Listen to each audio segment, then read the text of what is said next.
Tuna hian semi-final first match Cherhlun Branch le na thial Peniel Branch ten semi-final khel daw ni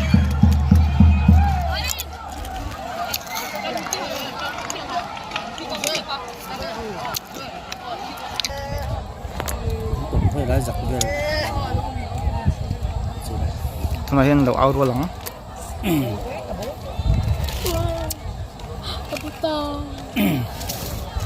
Jersey Grey hat so Peniel Branch so lo awani tuna Cherhlun fans te lo out veng Cherhlun lawan tung try me ka tung try zo hian ron out walanga fan ron out vele don ni anh cút xía 1 2 3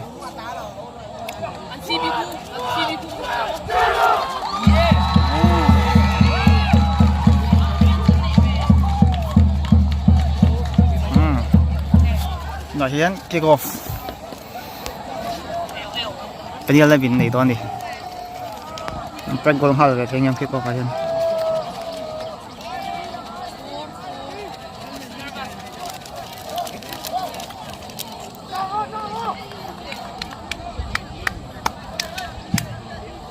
Penielin start done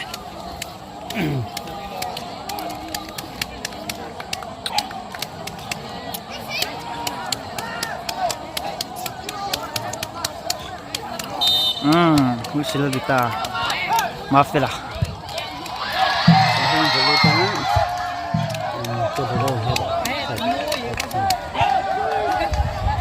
dia một trắng hal đó mày à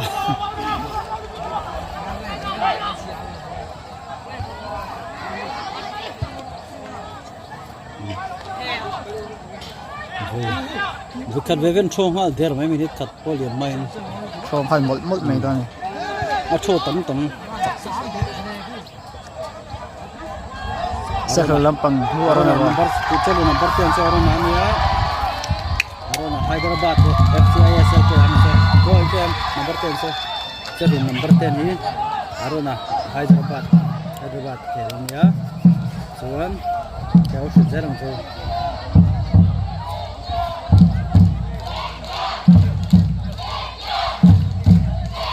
Peniel lampang fans này top này ya so guys ani ya Hit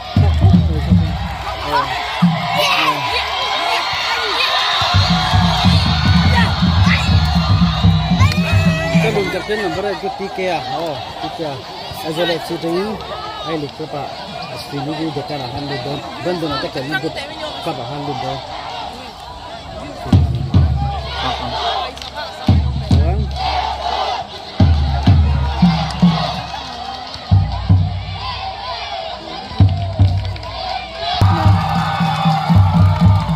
Hmuhnawm khóc mày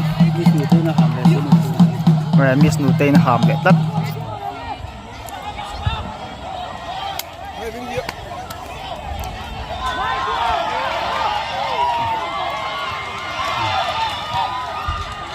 TK à fall tất Mizoram po ya cha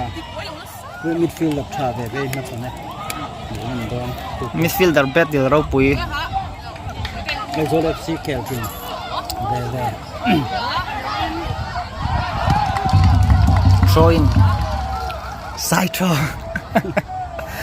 throw Cherhlun number 6 kesi valpuya Azol FC player Azol FC tungin achu ka mun tanga khela ha raji ro Mizoram police tuan police chung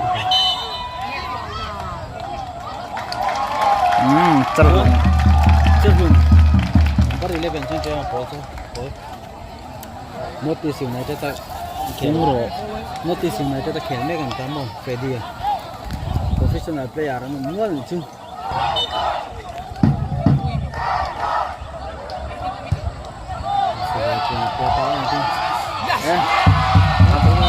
Đăng thằng hết về goalkeeper offside là perfect này ball dalu chavio mà offside nó phá lấp mày anh in lao tôn về hoàng kim hi mo anh trả về về á tôi bảo cho anh lao tôn về hoàng bên lưng thế mấy cái gì cho nên sẽ thành công sao sau đó midfield vào sao cái đó cái sao cũng như midfield vào sao harap thako nè alat pun nak về đó mình game alat pui tiếng lầu khóc mày game môi tập kalau lầu tất Cherhlun Lampang oh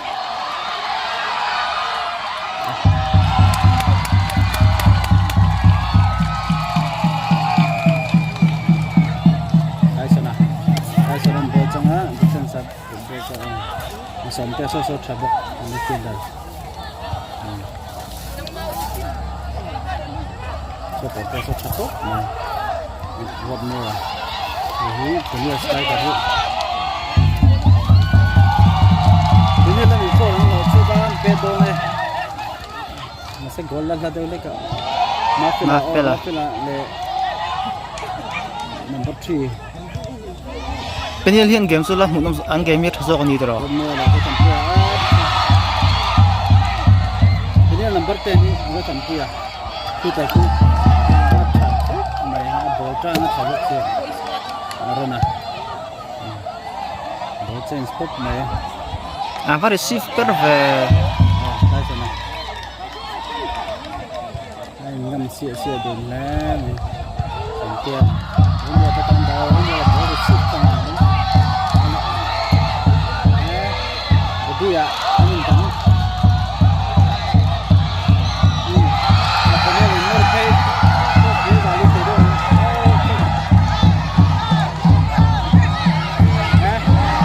cek diam le mai untuk macam apa orang jual terus number 5 kalau number 5 tu gol ni din lao kalau trong diri ni mengo Kan live phát ra đó là pet số có. Còn live phát ra này là hơn đó luôn mua là pet đô này có pet gold thì đô này pet xe đầu ông bảo chú cái dòng gì live này con lẩu phát tất Offside anh này đi cả offside lẩu offside fall goal số cái này kan line pon là mà goal số cái này ya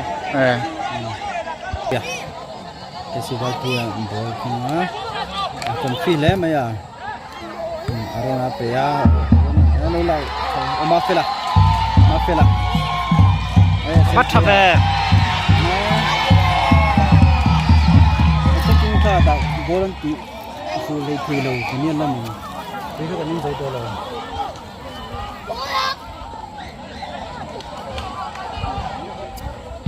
mà pet sẽ về cho thằng Victor thịt sai đó anh tiếc không nhận thế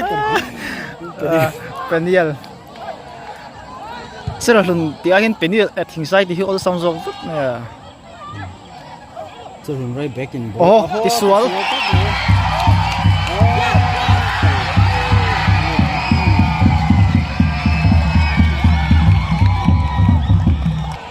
sual lâu mà chụp goal à là sual lâu anh kịp post rồi thì lâu cắt tỉ rất là dần mò. Cái post sual thì với cái này game sang player traffic của anh.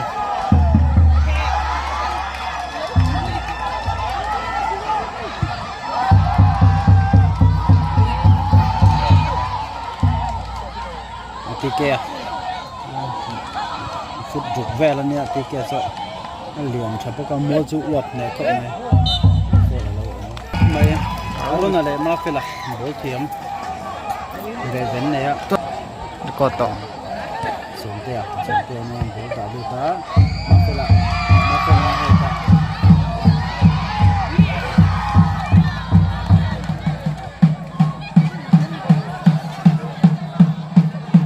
trong view tận na goal mount action ông chỉ là ông tắc thể đâu nè nói nít xóm về trong khéo toang linga tro khéo to rau rel liền là Hmuhnawm ni cô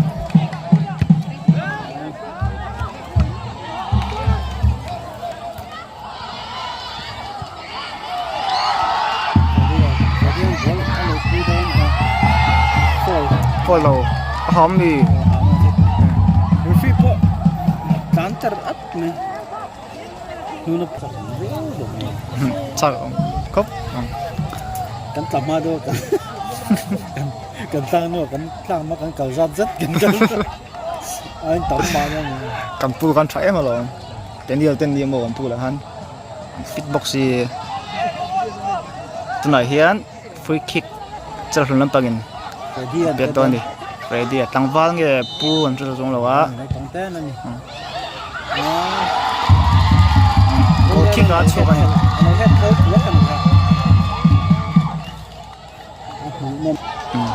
ball lung lại ta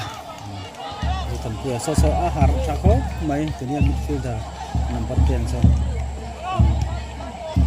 masih apa chuak kat get out bungot này cái đường cho đó nó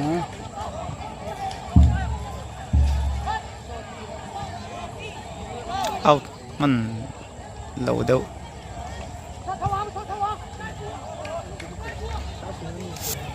Cherhlun lắm bằng ball anh chẳng lâu lẽ chi anh mình game ba ngày là khéo thì lúc lâu về này team trả về này nào tuần đâu cái tuần này mình là chân tiền về bốc cả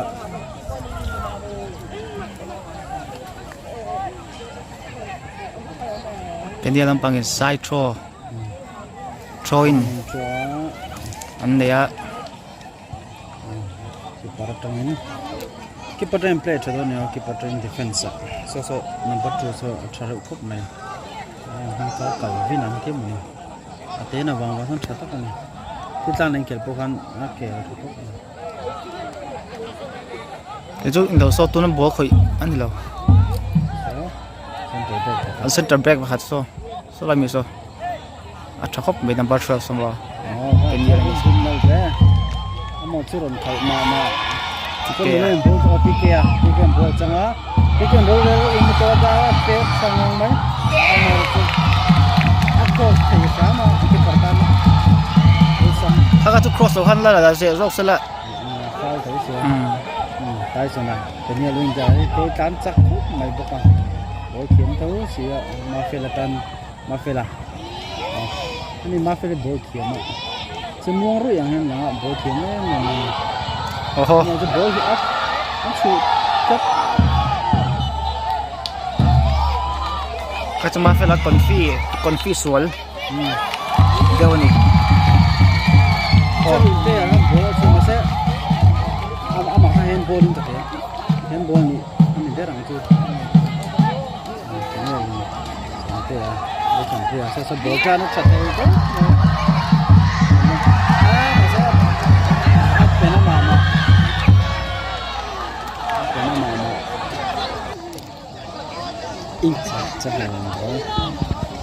cái sival puya đó là mà ông phải đi chẳng ô mà sao phải đi bố thì lúc trước cho lâu về tu rồi năm lâu bố tiệm lâu nó lại đã được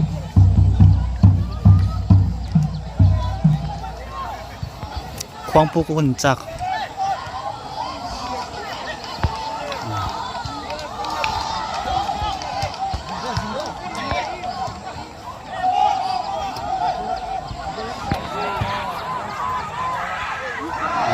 Oleh, sebelum Midfield ini, Cherhlun suka. Aman, safe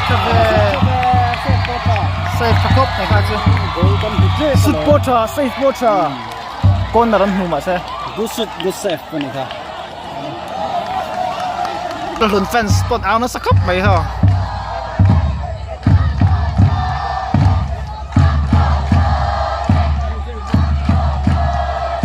Chẳng ngờ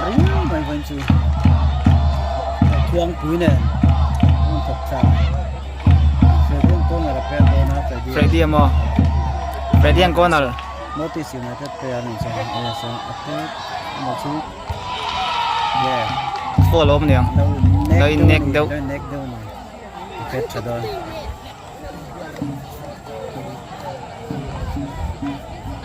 Kau nak pet cedol ni.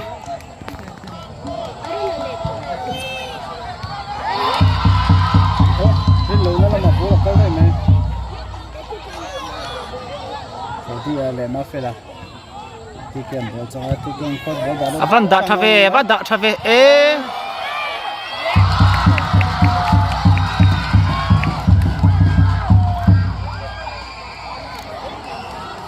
Peniel keeper ini. Peniel he defense attacking ball and play muang dam dapin.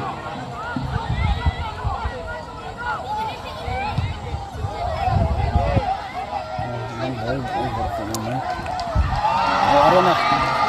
ball tandu pia. Ini ball kia mana ya? Ano cepat full cia lo dewa.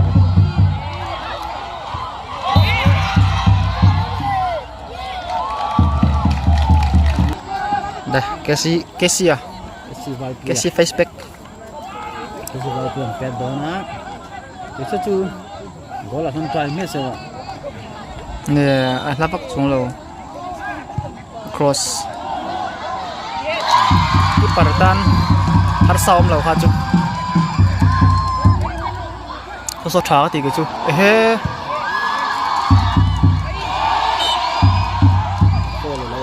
Cái này làm bằng foil ăn rồi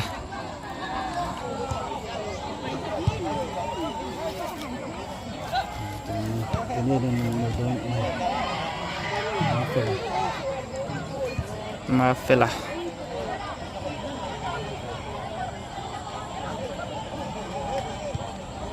cho trả được anh này là thấy gì 12 cũng trả cái gì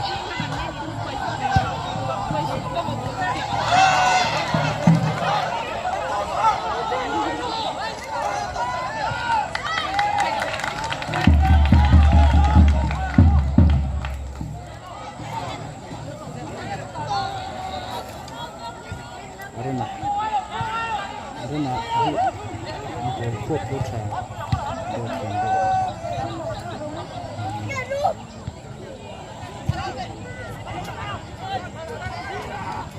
oh orang bos aku sedang tempo lah darah ni skor ni so kan ya ni ko free score mo gol nào cũng muối alang tay ko lawa alang lawa kon bola omani tức là yan vô thì làm mày lawa mà là chứ căn là thầu lại yan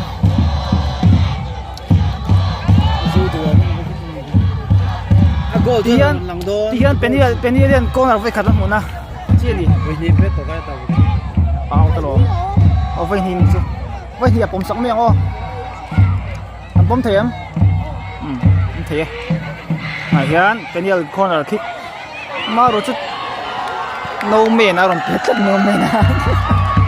anh pet nó mà chỉ là con nó thì anh tôm thôi nhưng chắc pet đã lắm rồi anh trăng đâu vậy anh trăng đâu mà nín cái gì no man à bố đã chắc gì mày no way à Cherhlun là defense line ball play về đấy á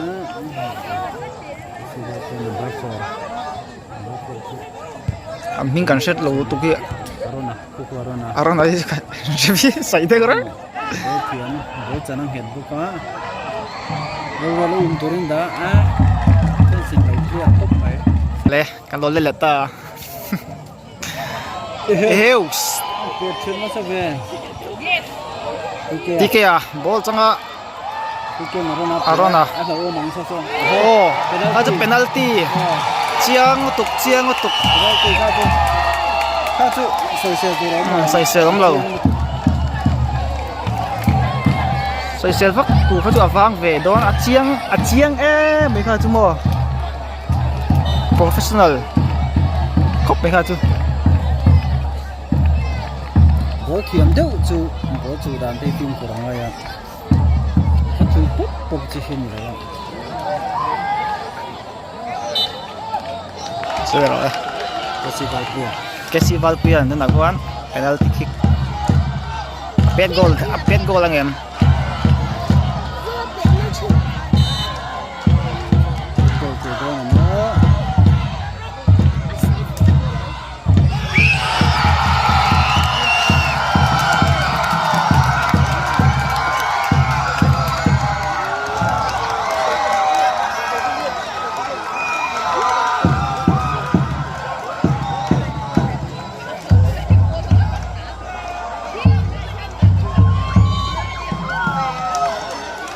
khan Cherhlun nang bangin goal khat an pai ta an nei ta ni 1-0 ano mấy cái này ma phela team te tan ngai khop mai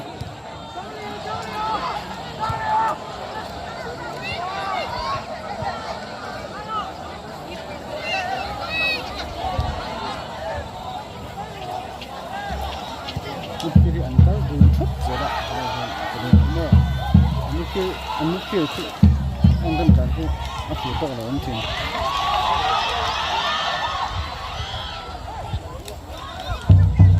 oh pass mấy xíu cái sân liền này chị liền đâu tiêm đâu chứ chả bị kém này liền đâu tôi chứ ăn cơm này chút nữa thì cả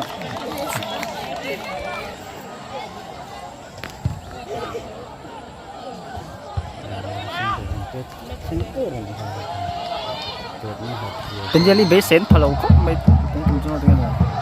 an dul tak ko game hi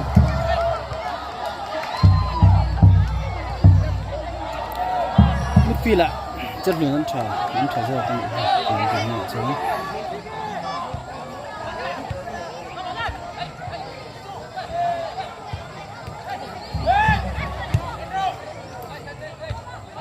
rồi đằng số phan chứ chỗ mấy rộng từ đây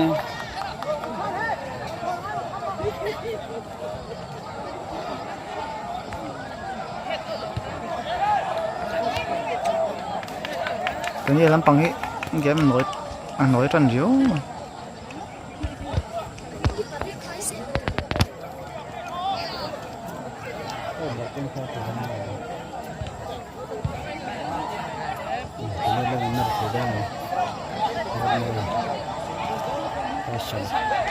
Tyson à oh đây là game mà căng về thế rồi nào thủng đâu nghe đi Midfield là con ball and pass free man rồi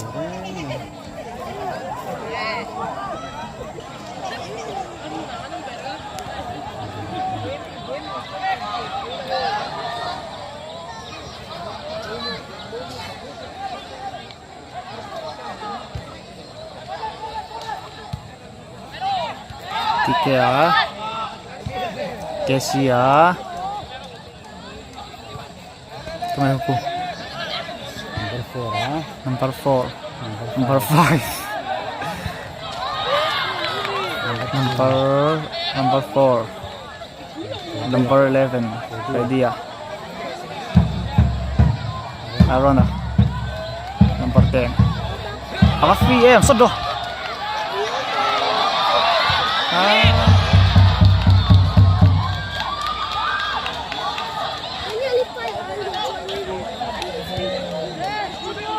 Kesia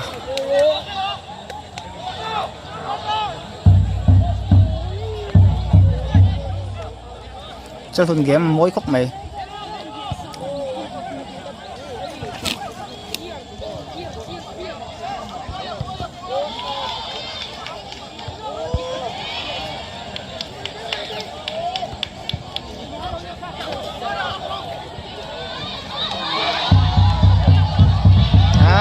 Paul thầy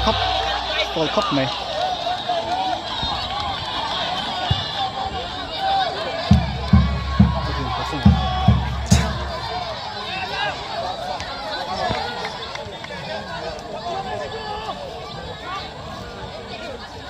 Number 5 Arona Tiga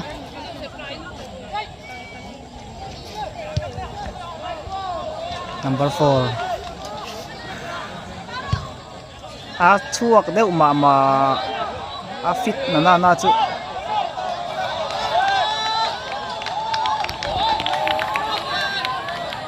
đó là việc lo em đừng mà phở lo em mà phở lo hơn nữa tối hôm qua là phở lo nằm mà nghe phở lắm lâu thì phim phở lắm lâu thì lâu ông thầy đây cũng là liên bát xí na để được khắp lâu cho anh lâu chuyện DK à number 17 offside.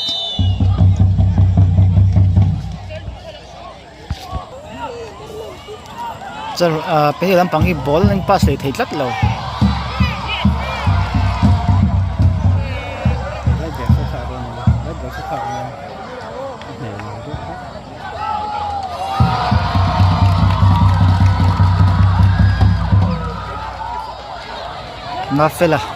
Mafela min po alam kata riyo may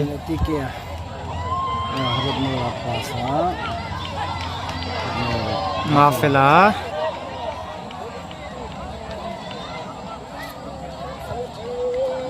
now tele tike now te tomila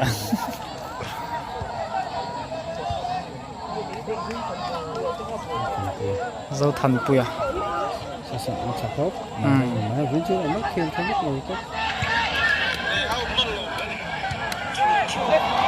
Aurela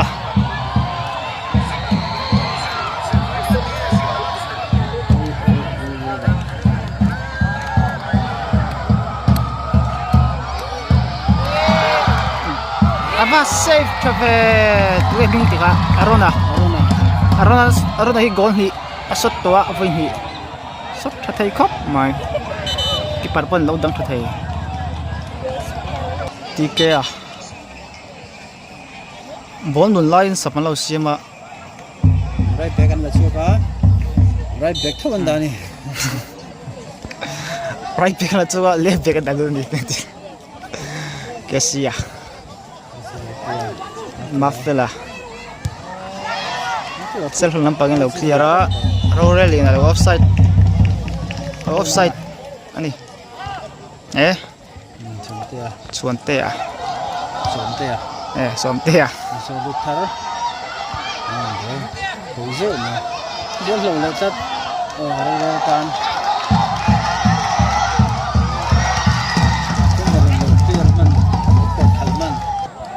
fall lo nghe offside rồi lo en bi lo kha chu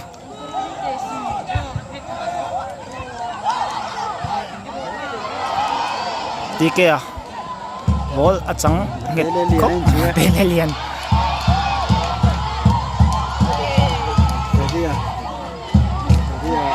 aray let Fredia Mafela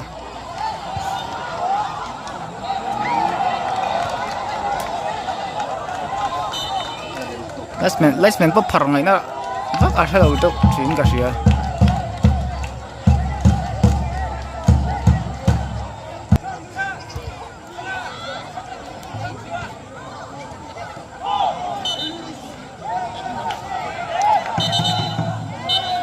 Kalau yellow kata pengen yang lo chuyện có tiền không đâu bắt ngay giờ cầm này à chú bằng chân hậu tế à yellow kata mua defense line này nè hậu tế red card mua thế nên tôi phát triển các chỗ lâu thì còn lại chân free time mas kan anh cũng đã có chú bằng chân chân mình các chỗ là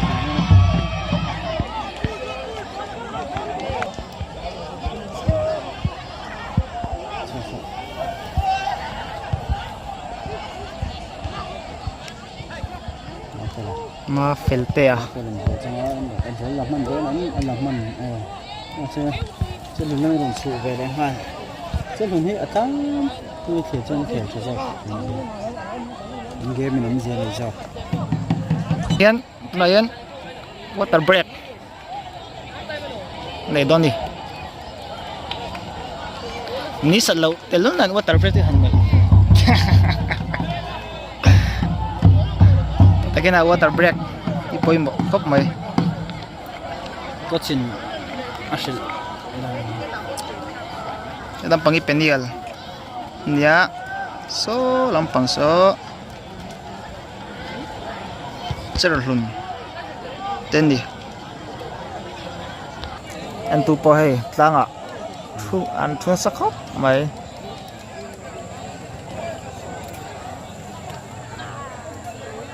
stadium pui tiếng tắc cái lion sắc ra cũng khóc mày gallery nuông vẽ vô rem vẽ vô hẳn say lạ Cherhlun làm bên trôi này đó nè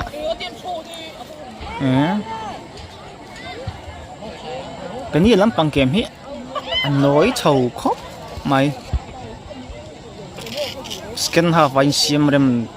thấy cái mà Cherhlun lắm bằng intro đấy á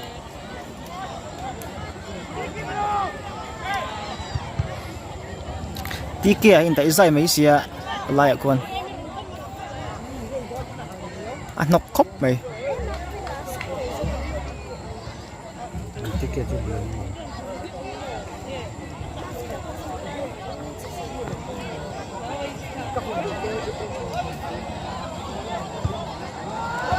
miss pass hậu về Arona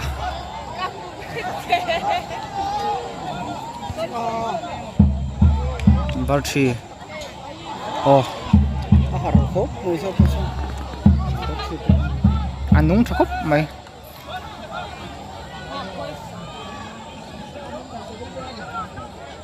tike hilang sar khóc mày tike đâu phải cần bolin dalu da anh hiền lâu xem rual chin đi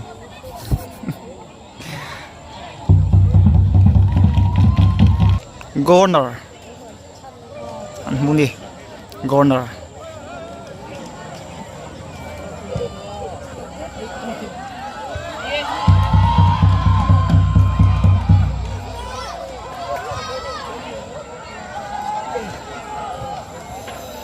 Peniel throw in yeah Peniel ya boli sang zong li ren boran mani an din ba box silawa ting zon dik theo game mafela ka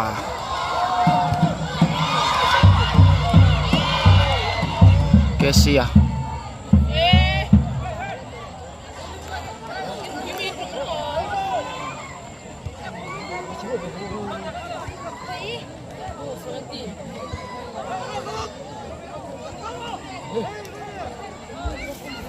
throw in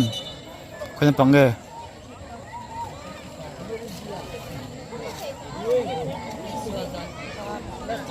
ngom zia khi mà nung ôm cất xí lo ding thup mai ball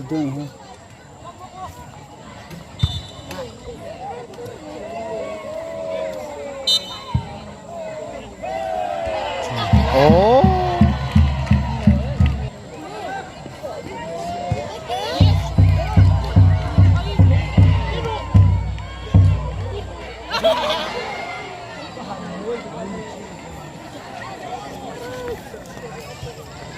Peniel hiện sang này thấy lo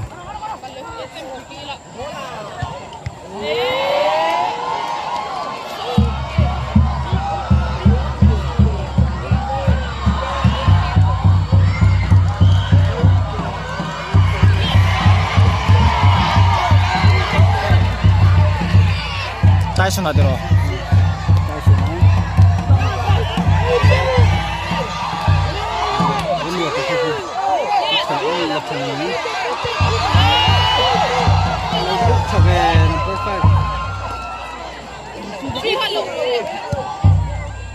Refin pet pertlat Refin ko बहुत समय ठहर रहे हो मैं Refin पर पास दिखत खब मार तो तुम तो Miss Nutei pa boss sem team riyo mai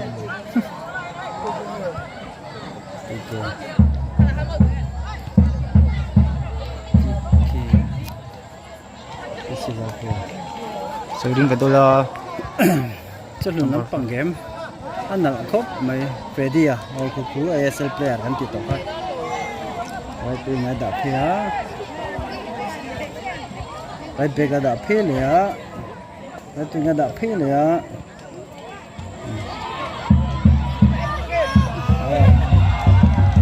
Peniel center back number 2 so acha khóc mày sao sao pumrol liền đeo tam po i tam khóc mày dang po dang nem to khóc mai nem ông cho Peniel so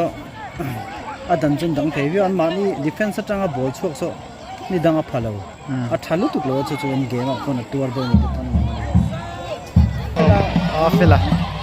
nó phải là Valpia Jesse Valpia nó sẽ nó Jesse Apple đấy nó phải là Peniel là sẵn tiền số sẵn tiền sẵn tiền bây giờ đó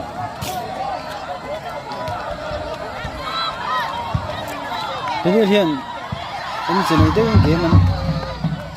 anh tỉ đấy anh chỉ ai đâu mình số thì tôi nên phải ở đây ni jangan follow mana game ta flu tu kan khel bang khan chawla re lo de to ni mai te ni bi sen na phatat lo enge an jin kong te hian sai te a an gup ve ve a an khel pui te ne ve khan ni a quarter final chiang ta ka lut ve ve khan ni a Peniel hian team thatak thil tang kha quarter final an khela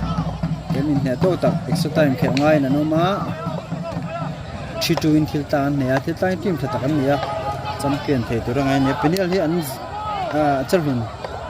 chu tla men kong hi ola ol sam de le ka asa an kong ol sam kan ti kan an khing pui te to le thiam lo wang khan ni chong lo ma mun that em wang te po khan ni the thawa kem chuan an kel to khin lam mu lo du la ka ni Cherhlun hi an chaber em ti te po ala sia chan chu ne phe da offside don ni offside da Dafa celai Arona Hmuhnawm khop mai ungara kela atlang zum zema ya keeper in safe corner khan hing ka hureng at tan po khan nice man in phar dik chai mai corner keeper Peniel keeper a tha khop mai safe tha khatiang bak ti dan to om lo Ropi keeper te katin izadon goal le der to masa defender in low head shot out low out corner Ropi keeper ha sai khel ngai lo Ropi keeper ka athiam lawe kan tin ne lawin a team mate ta kan save te ka tam lo mo ama ka sim ko thiam lo pon lo a save te ka ball ka akal tam lo chu chang chun tam ma Hey, goal post after mal ha pen thave keeper ina khoi zo e goal post apera alu dona ma ka timana tike now pakha rore la ha keeper to em Peniel keeper rim mal ko mai save po save thathe atang kai keeper anda chan te po kha ni ve mo keeper jum lo se o han ti dang chi kha chi lo keeper ka tu ra da ni mo fans thoma ring khop mai Peniel lamen Peniel thom por re rio mai an defender in ball an khoi tam om je chu Cherhlun an nor na sa tina ne Peniel defender dem an tang ha pun ha vi wang ball pon dang na sa ma chu am mani tang ball chok so a fu thei me lo wa chu chuan Peniel le tek khit na thei lo ni Cherhlun fall le a pakada jon khumi defensive midfield TK om na zone ve akon an dang chap tam to ka chu ball heta defender ten free de ball no play te na sang khania TK boken low head le le a ku Cherhlun number 3 ku amin kan thelo ku adai zai vi no Cherhlun kan te ate men Cherhlun kan te Arona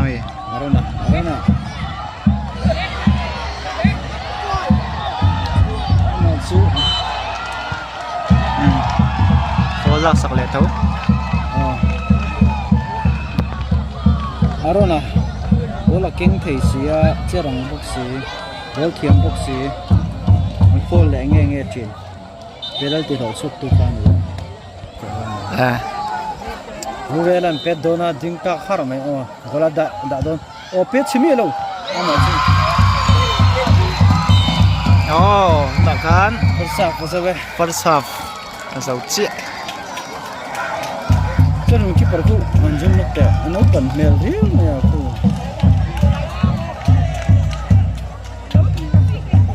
no bangong som ni va ba lan la bang bol man mang phun ka thelo ni bol keeper hian a thang thalo bol test lo Ai có tóc có tầng o trắng khop mấy khu cho sân gồm là mà lụt tiền hoa dùng dùng mấy and half tuần lễ đón chia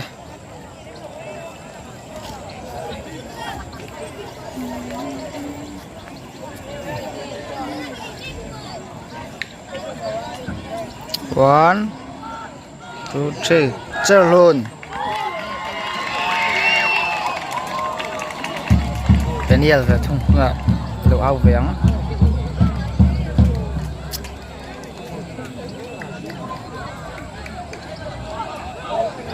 Peniel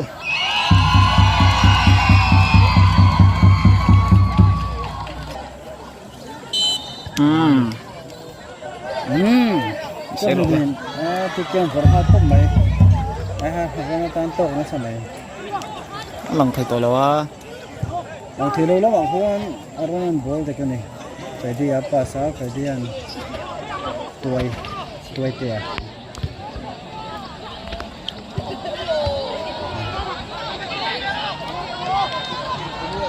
rồi chưa được gì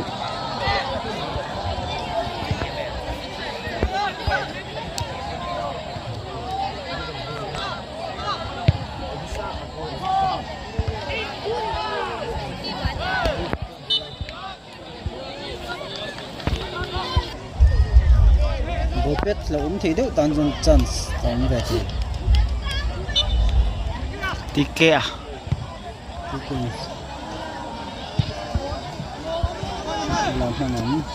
làm mà nó một chút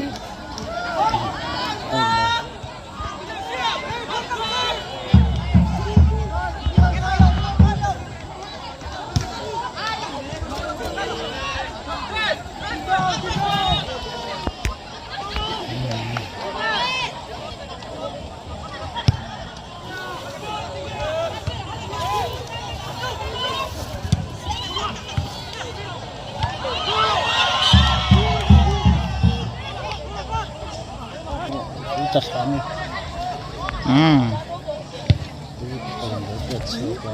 tóc gì là số cái kia hiện vật pass nó là một chuyện nữa thôi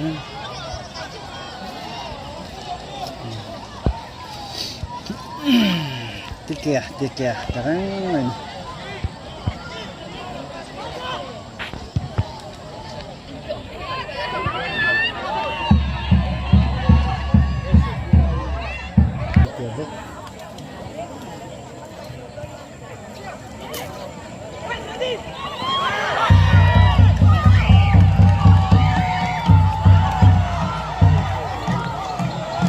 Peniel anh gạt lăn chắc chắn anh nó chọc trong cái thì này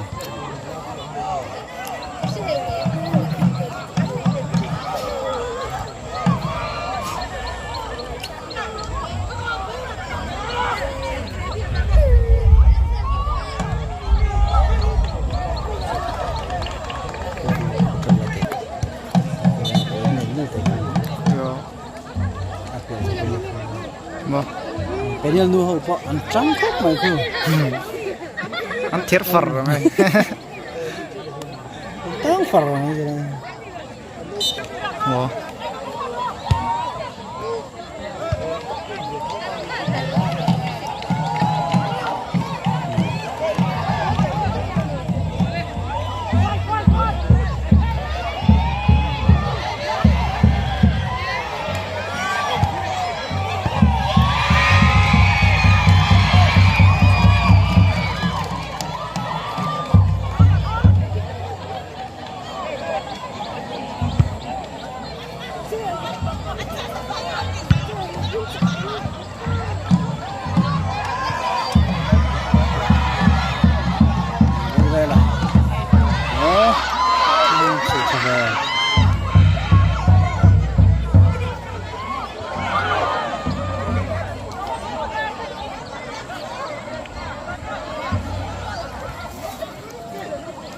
Chel rồi con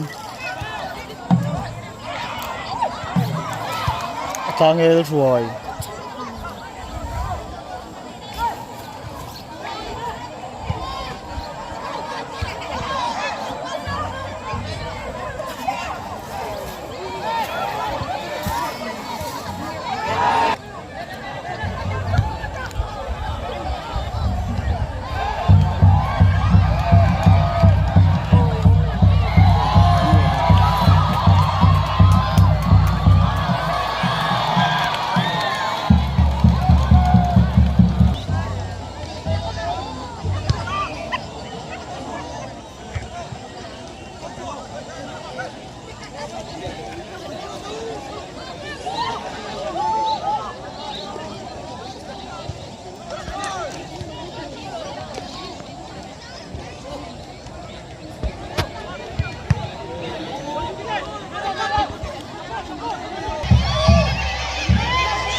trắng tọ khọp máy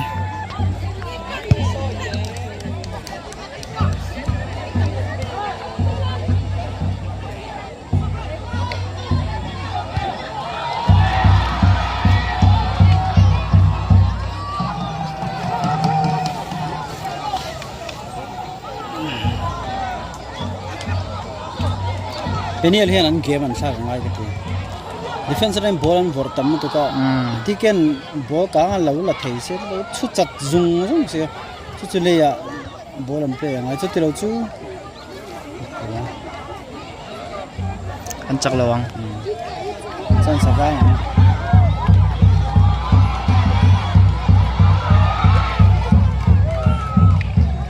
an fit khop mày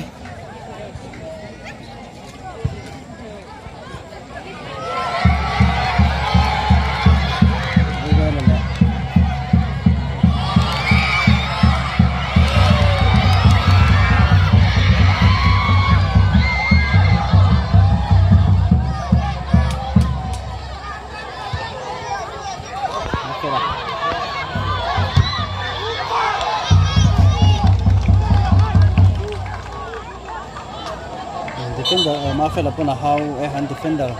ball vor tamu to come ball akanga Cherhlun player an lian jok sia what ti uyum fi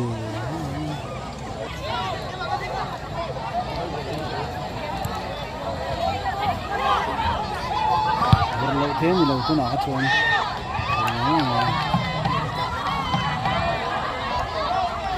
kia trắng cái khóc này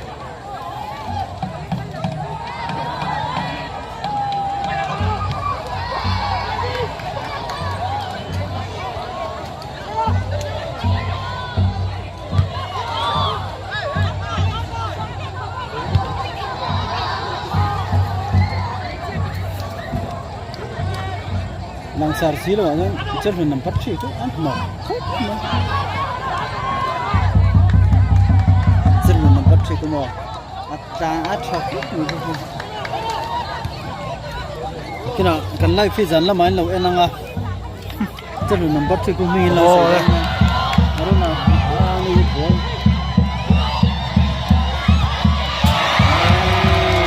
ông về khá chứ lệ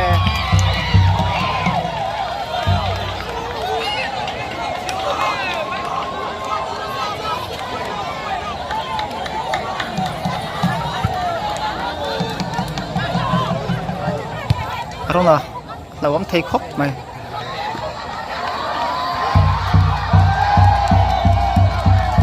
hàm rồi thì nó rồi việc chắc là chắc hàm rồi thì chắc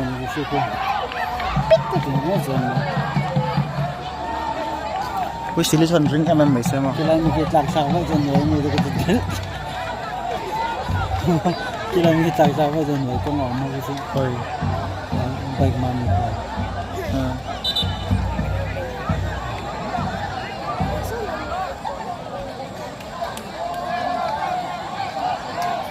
cái dia sampai orang sang soi sini. Midfield lah nak pergi mana? Ada sini, tiga apa? Tiga.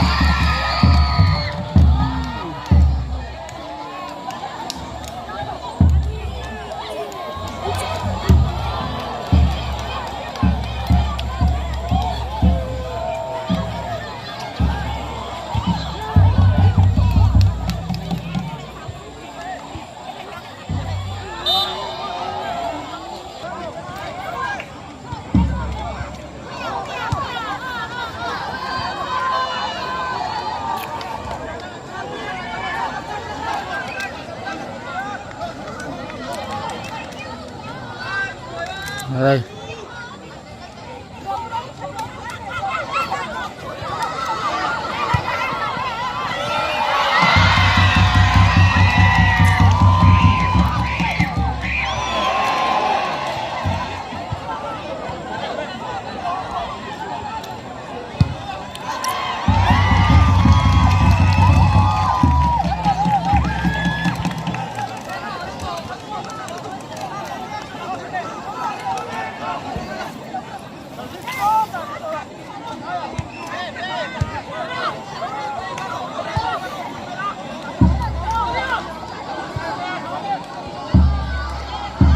anh pass thì thấy cái đâu thì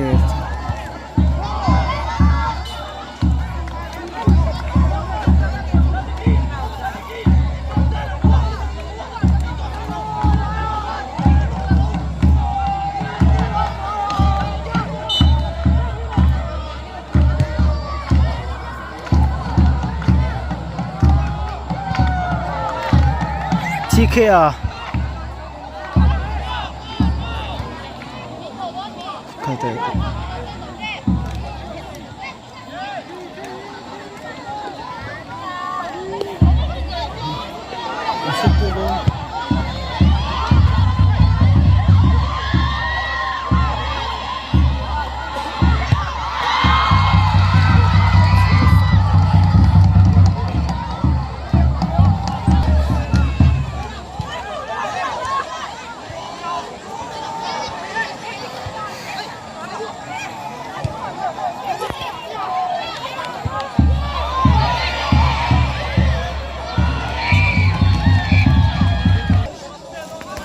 hian golden hi 1-0 Cherhlun 1 an lan ra ngai Peniel game kang hlei thei lo an siam cha tangai chu tu re chuan Cherhlun game a tha to to mai a tuma tanga lan dan Peniel hian sut lo mai ka po lo ni mani Peniel an mer thei bia an pass rei ta de ve a ball verlu hi pen Cherhlun lamin defensive thắt về anh lấy đắng chặt chặt chứ thì cái anh ball head thì box sẽ chụp anh chuan bên như thế anh game anh sao ngay ball lọc lỗ anh vọt tắm như tụi chuan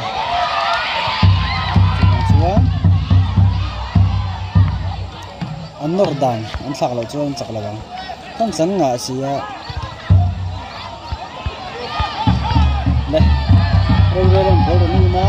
anh phải đón em chẳng fit cho cái này là fit view kan ti rồi chứ mình không mình có fit zone này cái này anh nói chứ mình bắt chụp cái này anh chắc mà đắng chặt nên cái này golden pass rồi đấy với một xin nào với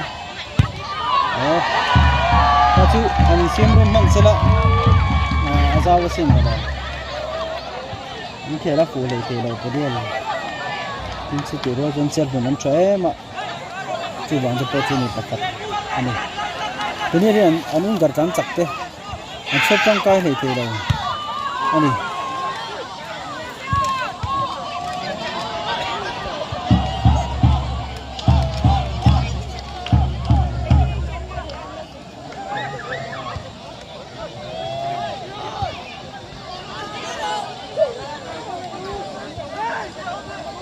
lăng thầy tổ lột lát lăng thầy là vợ quan cái Hmuhnawm ta kan khela ni big che wo hi ron suran ni kan sa ka lo don phim là chút khát rất to bốc xí sẵn rồi đó tụi san lu don ya ticket kan nei bok se lo ticket là mình có là cái thằng puôi nó chịu cấp mấy mà thế anh chịu được rồi đấy phải đi cũng bố trắng thế là rồi là tụi bán trà bố có sáng nào cho tiền xịt to cái nào cái phần mình thấy nó là chắc là lấy kẹo to lên hơn rồi chứ mình cái phần hiện bố là mắm lầy thì mắm tủi bố mà mắm tủi nó lầy thì đấy bố hấp đâu là này đâu đấy bố hấp nó mà bố ắt tộc khác gì chứ này dùng mà Peniel cũng gặp gan chắc thế space anh phải đồ này space anh chắn là làm thế đấy rồi nó bố còn kalu ta anh nói chứ Peniel number 2 ku vang đang chặt nên tôi có chắc khóc mày Peniel number 2 ku chắc khóc mày tôi mới làm mình lâu rồi đâu cần lại phi dàn là mày anh đón nha rồi là Peniel liền chân sẵn này về đó nằm so anh giờ vẫn mua ta kalu ta fall là chưa có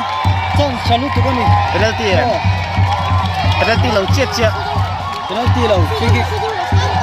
số là Peniel hiện free kick bet kiếm ta cái này chuan chance chali tu gani ani a goal thei don em keeper wall siam na lama kang keu ball zoi lu tuk si lo kan chance chali tu gani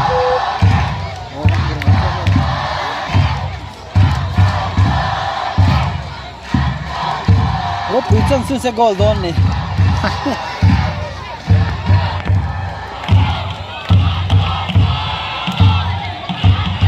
ma phải làm gì cái bằng này chân rất là goal đàn áp trong hàng đào phụ kêu khá là goal thì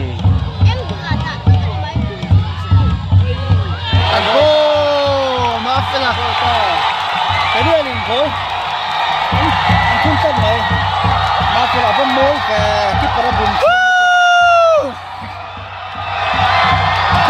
cái world class cup mày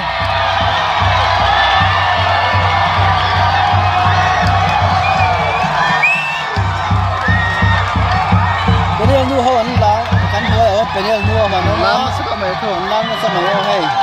anh bet vào đấy 2-1 1-1 anh ta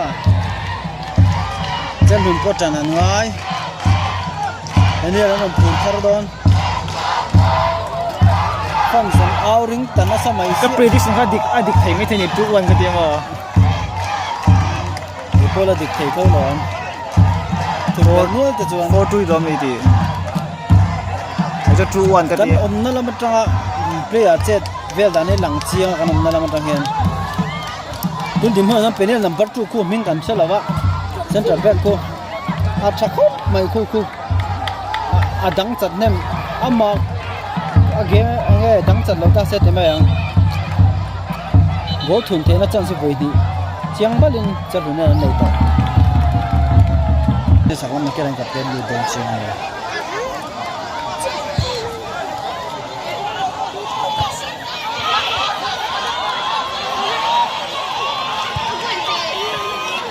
Arona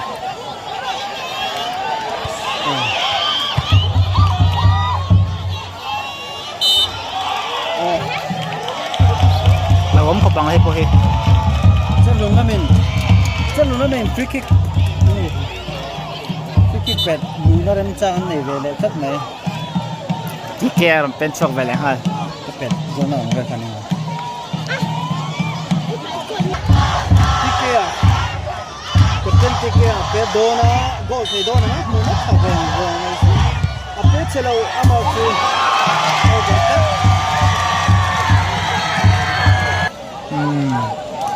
goal kick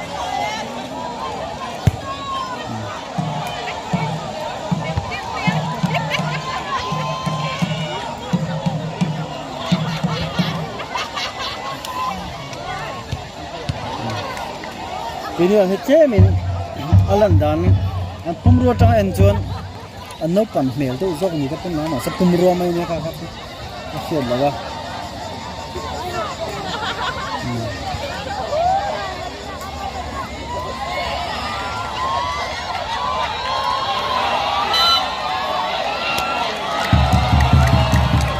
Cherhlun number 3 khu amin kan se chak bok khu kan se lawa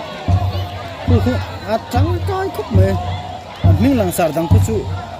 shiat lo to ten ne mình kan nam le thina number 3 khu a nok khop mai khu an polta na tang kai mi polta na nok le to si ba ku an pe ve thung do na chima an pe na ve tang khan ne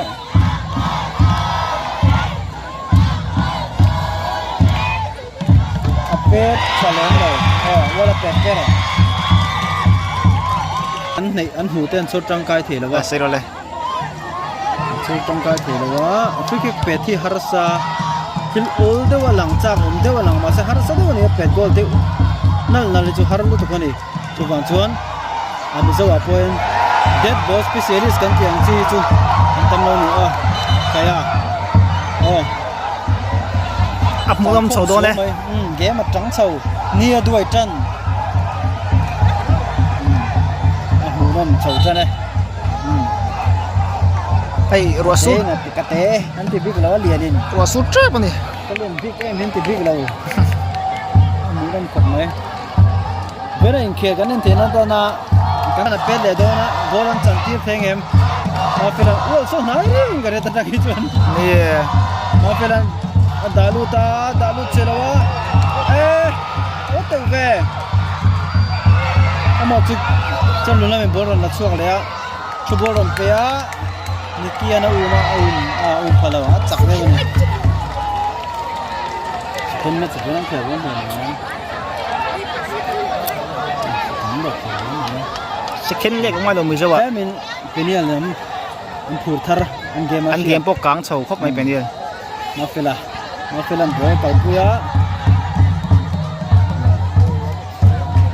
chắc là number 3 số trắng coi số mà thì game ball change cũng vào rồi nè agar receive thà về rồi nằm ball lục kia ball chỉ mà này này fit thà bốc á thì kia mình sợi ring ngay mấy kia nhá ao tem ao lâu cái này lắm bằng bớt bẹt rồi giờ này là nó chuột tầm đâu hết thì na bắt chụp về mà chú cái phần là man tắc sau keeper up timing thì trong cái này no keeper arona liam amuni so kicheu ko le ngai tat mai arona athua arona liam thak ngai mo te ni chon chalun tan chon a poi the view mo te ni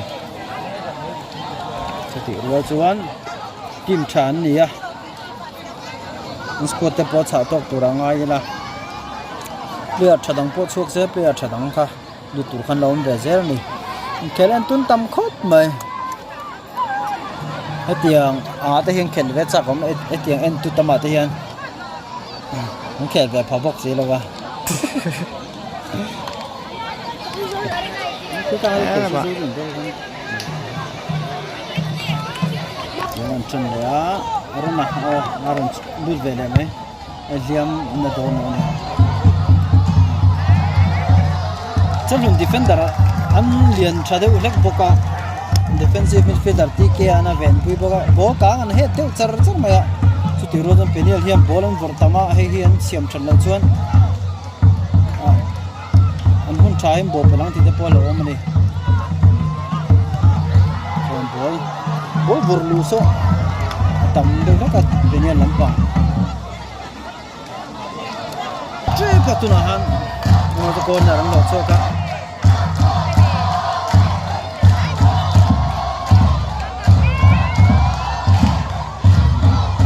Cherhlun number 3 so ni mình có hiện trạng này chắc khúc mấy so no tan tua reng pe video link ko na ram pe ta so tắt le control anh hiệp không rồi nói thật là ven rồi thì nó ven tu qua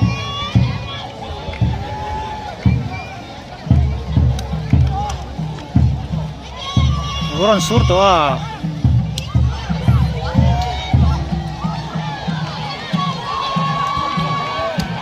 aku lah lihat tikian bian dun sih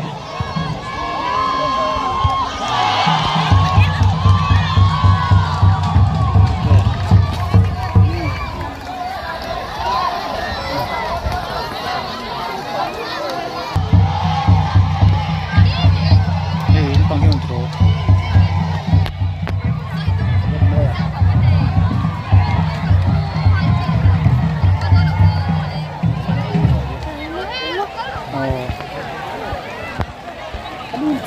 terpijak lah. orang surut ya.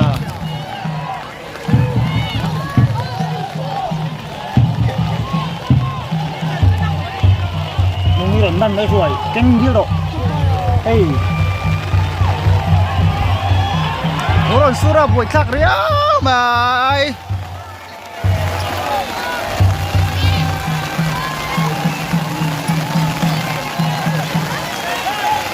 Nó giật trên nồi trong bể mình trồi mấy túi rồi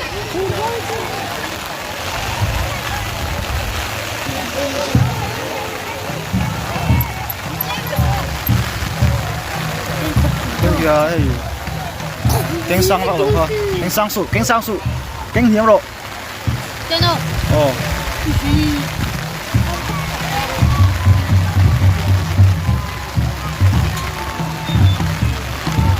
Ron sura hey buổi thắc khóc mấy hàn tổ sang bắt thì về game mà sang khóc mấy Nghe nè.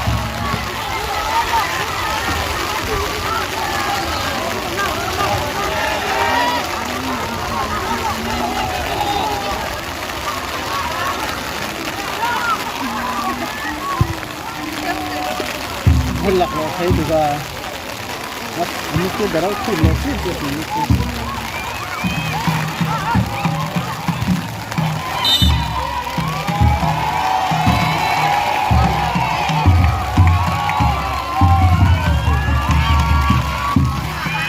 네 아까도 네 Kawan, pizza kan?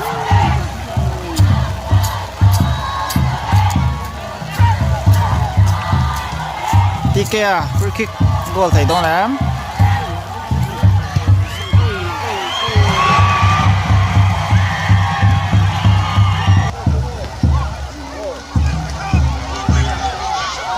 Oh, profesional này chứ.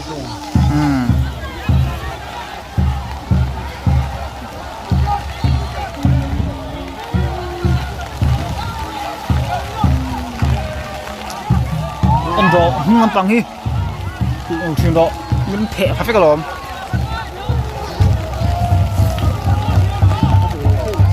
Cherhlun nằm bằng corner bên đó nữa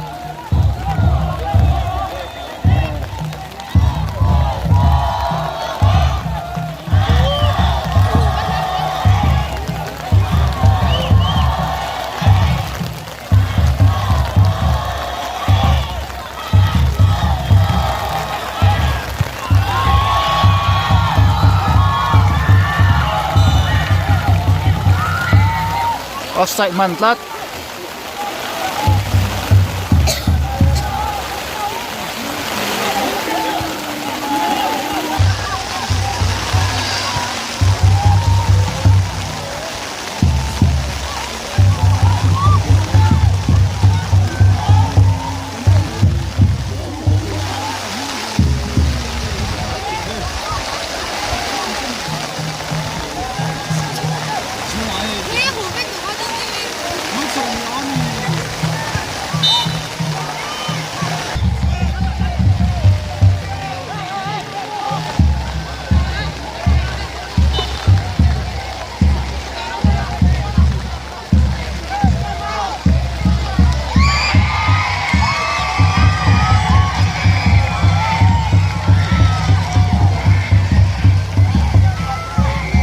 네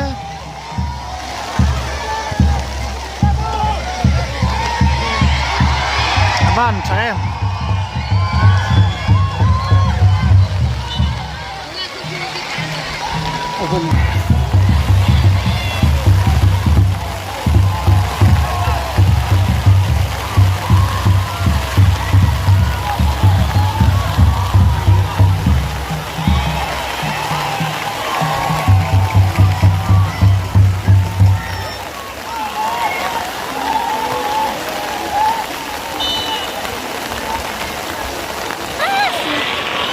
môi mấy tệ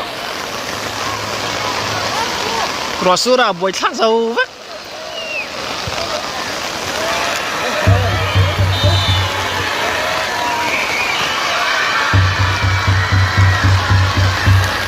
rồi xưa sao tụi ka buổi thác đồ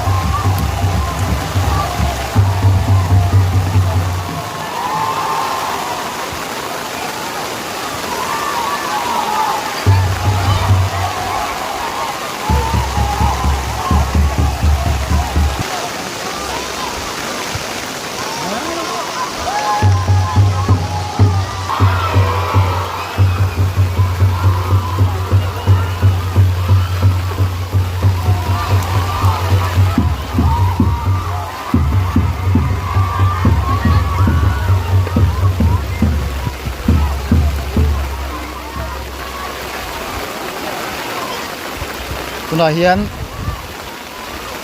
first second half top trap to ani tum khat min nga vel ba kam to lo golden mun hi 1-1 ani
free kick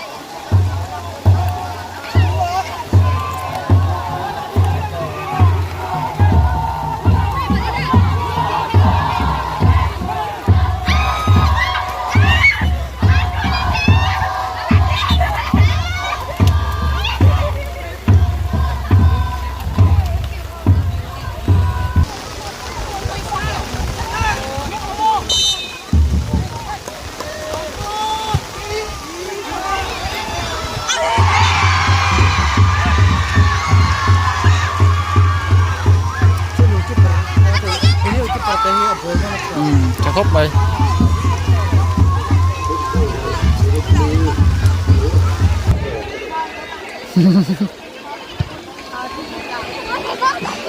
คิดอันไป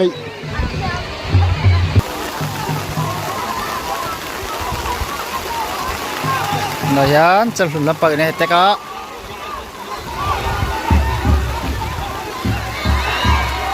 rasura sa siya bolit leng du dona atling apong atang le thut don ching ni ay la yan ti bol tak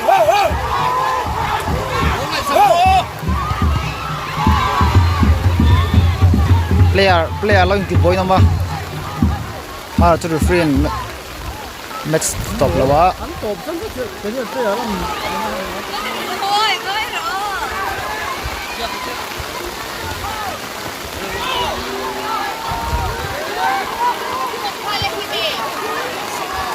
Gaurela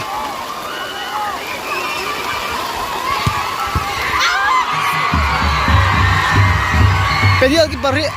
a khel chakop mai voin chu fakla kan in chak phei chon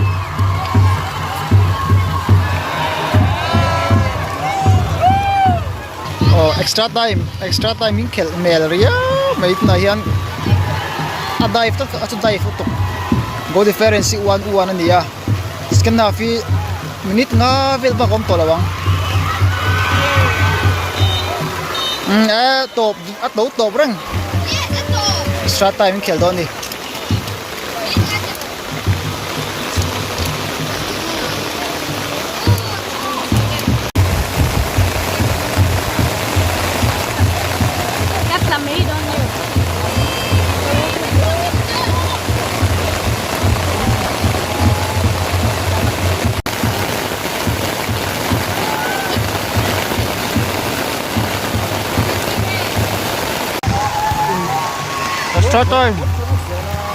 extra time anh khel mak anh khel ya chen ni 50-50 anh khel don ni chon to da hin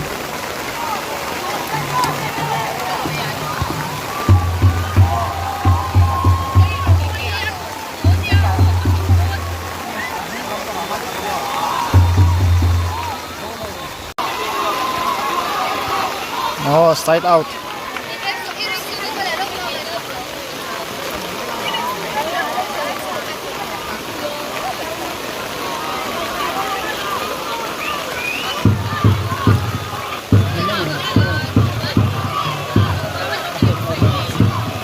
Ay, tao tadi. a tro don ani wa tro don chia a tro phe wang wanga fall lo om ha chu fall tlat Cherhlun lampang in fall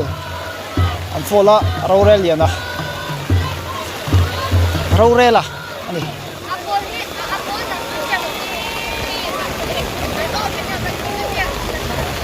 một thọc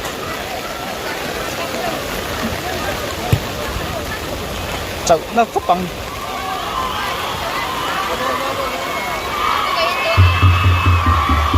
man chia anh đi vọt lẹ đi thế thì rồi hiện nay anh là hard đâu nhỉ đúng không đúng không đấy trong thời gian đó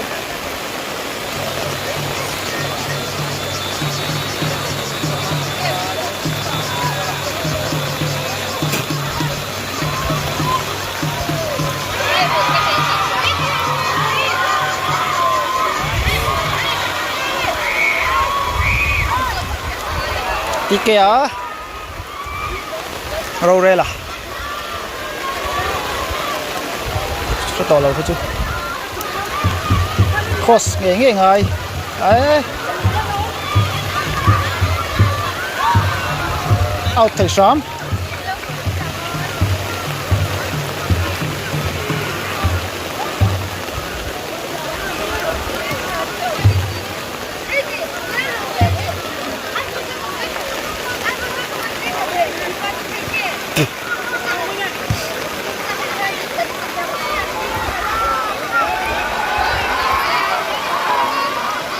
Cherhlun na pag attack chun zom zel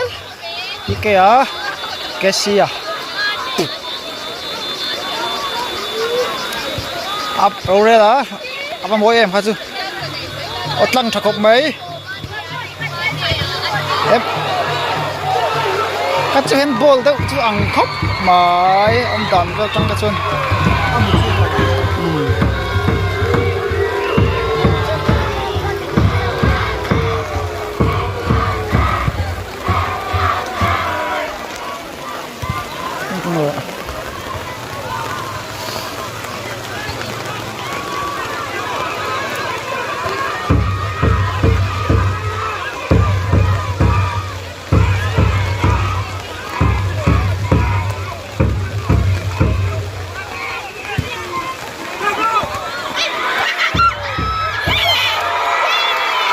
goal ta Rorela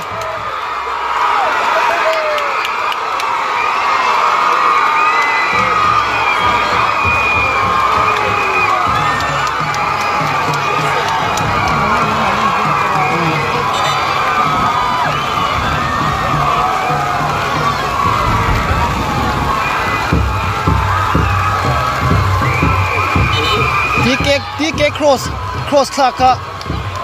hey keeper le defender te an lo in contact thalo dewni tikhan extra time a Cherhlun branch lampang in go khatan thun ta tikhan Cherhlun lampang chu an nia na thia Peniel 1 ani enge thil theng om don an ni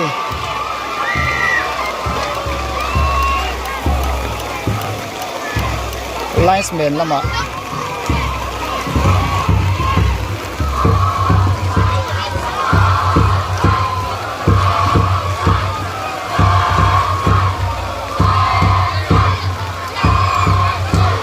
offside din an awa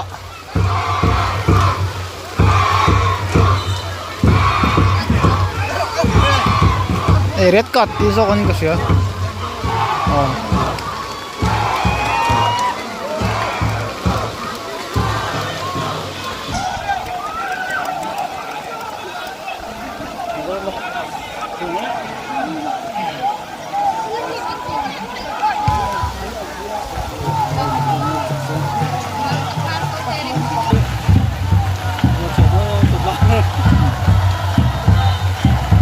Peniel yung free kick Mafela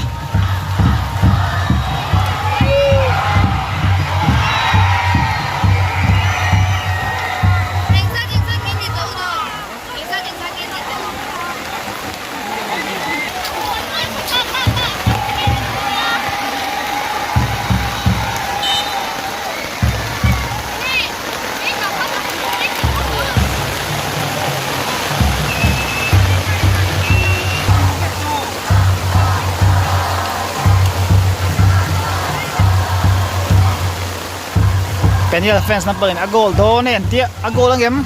goal lo tlat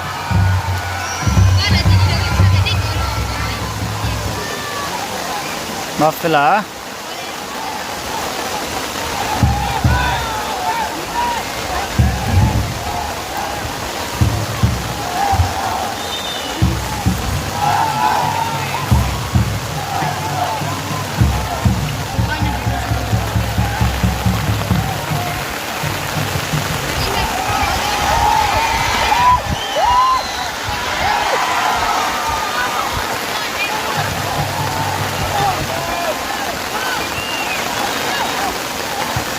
no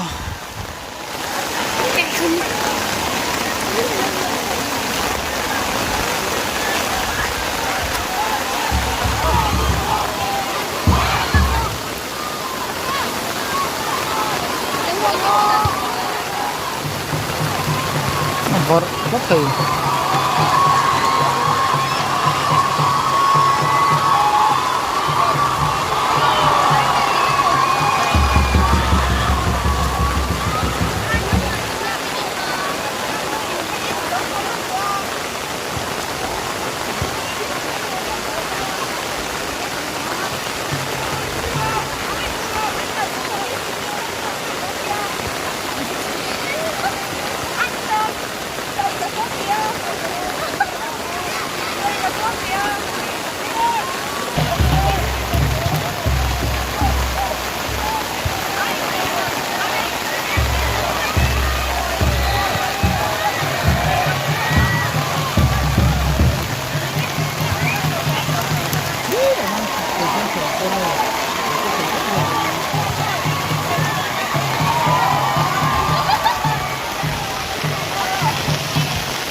em vô lại ta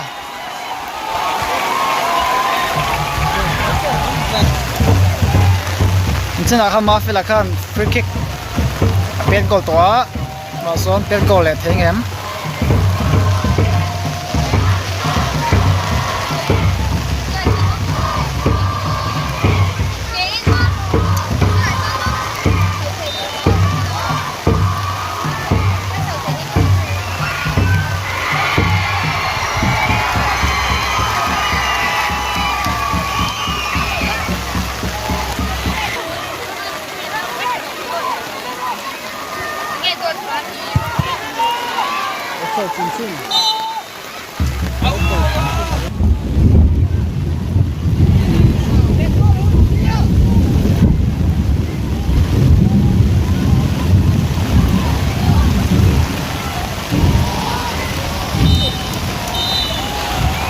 First half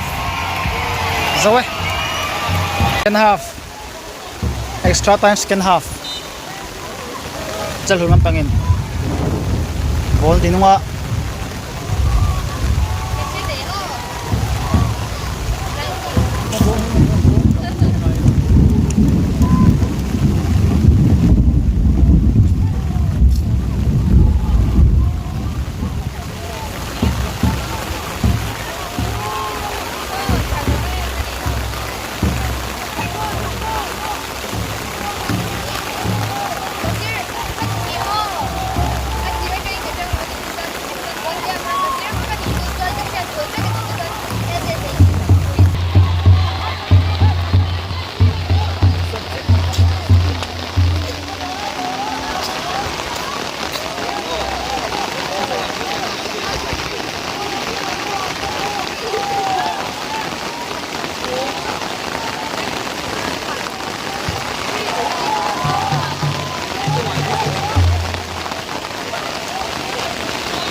goal lại ta Cherhlun làm phẳng 3-1 này thì khan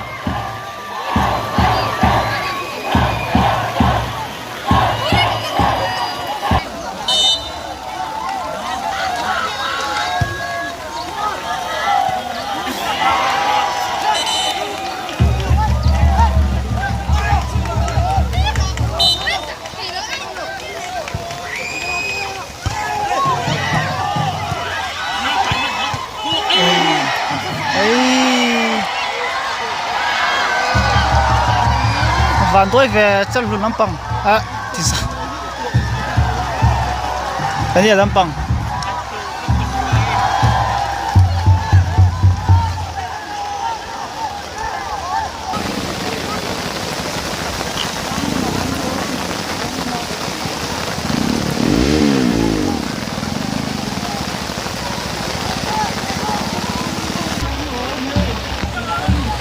T1 mấy cái nít này hiện Cherhlun 3 Peniel 1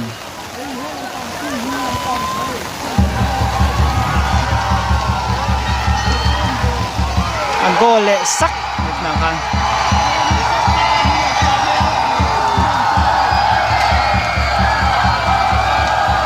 Cherhlun 4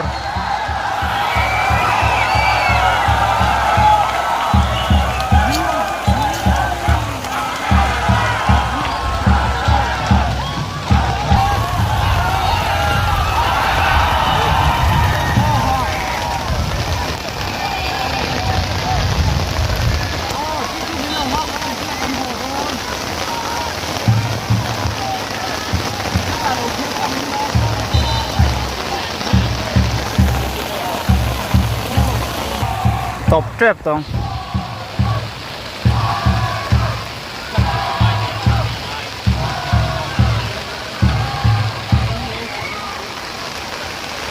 tiga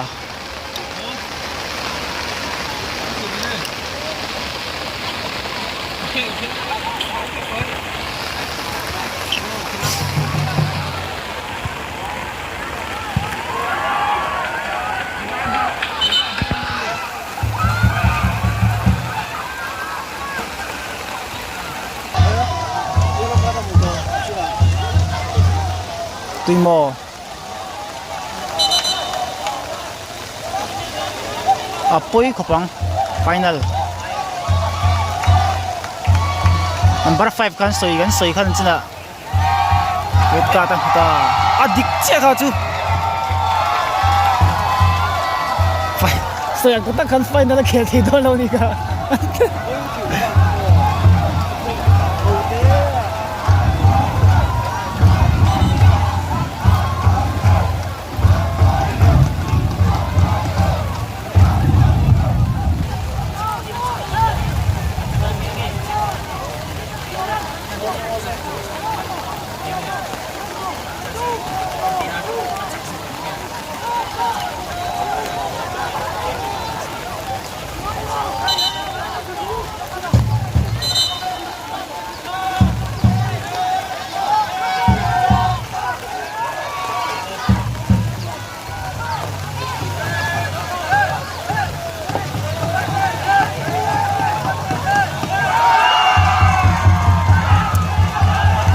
chú ở chú lầu khóc mấy sinh ca tên hẳn phải kia rất là chú lầu lầu đó nghe ấm tôi chết thì chú lầu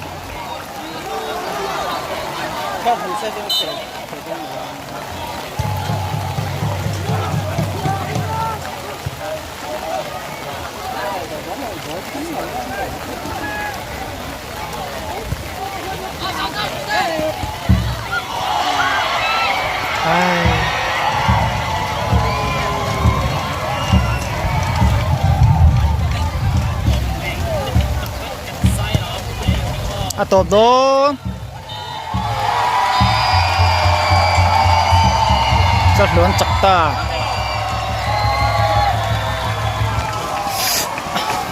không có đâu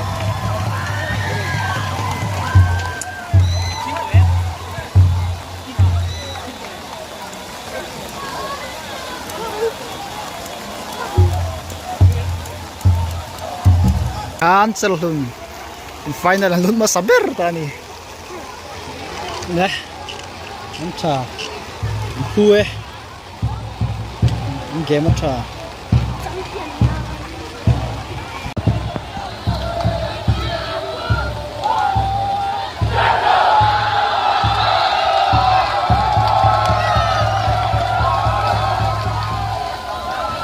anh lom le my fans table ạ